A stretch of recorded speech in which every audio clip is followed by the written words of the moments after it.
भारत और ब्रिटेन के संबंध बहुत अच्छे हैं, लेकिन जैसे ही वैक्सीनेशन को लेकर ब्रिटेन ने भारत को तेवर दिखाए, तो भारत भी जैसे को तैसे के तेवर में आ गया। केंद्र की मोदी सरकार ने जिस तरह के नियम ब्रिटेन से आने वाले लोगों के लिए बनाए, उससे ब्रिटेन के होश ठिकाने लग गए।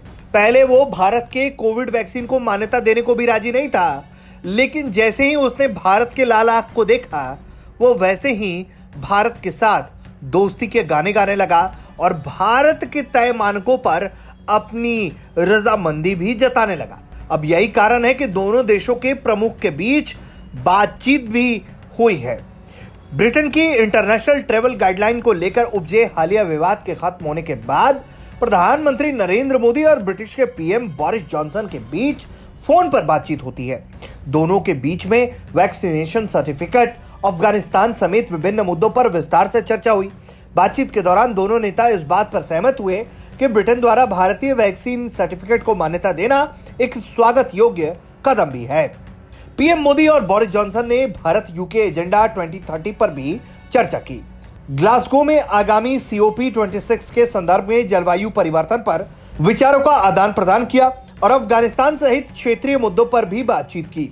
सितंबर के अंतिम हफ्ता में अपनी यात्रा और क्वारंटाइन नियमों में बदलाव की घोषणा के बाद भारत और ब्रिटेन के बीच एक कूटनीतिक विवाद था। ब्रिटेन ने भारत से जाने वाली नागरिकों के लिए 10 दिनों का क्वारंटाइन अनिवार्य कर दिया।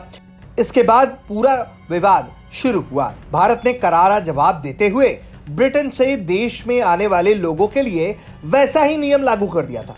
इसके बाद आखिरकार जॉनसन सरकार को झुकना पड़ा और फिर अपने यात्रा नियमों में बदलाव किए गए।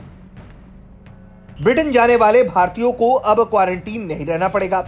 इस पूरे मुद्दे के बाद पीएम मोदी और बोरिस जॉनसन के बीच ये पहली बातचीत थी, जिस वजह से ये काफी अहम माना जा रहा था। पीएम मोदी ने बातचीत के बारे में जानकारी देते हुए कहा कि बोरिस जॉनसन से बात करके अच्छा लगा। हमने भारत और यूके एजेंडा 2030 पर प्रगति की समीक्षा की। ग्लासगो में आगामी COP26 के संदर्भ में जलवायु परिवर्तन पर विचारों का आदान प्रदान किया और अफगानिस्तान सहित क्षेत्रीय मुद्दों पर अपने आकलनों को भी साझा किया। जाहिर तौर पर भारत ने ब्रिटेन को अपने तेवर दिखाकर यह तो साफ कर दिया है कि भारत कहीं से भी झुकने वाला नहीं है। आप जैसा भारत को सम्मान देंगे, वैसा ही आप सम्मान प्राप्त करेंगे। मतलब जैसे को तैसा वाला तेवर भारत ने आखिरकार अख्तियार कर ही लिया है और ये नियम हर देश पर वो लागू करता हुआ नजर भी आ रहा है। ब्यूरो रिपोर्ट, भारत तक।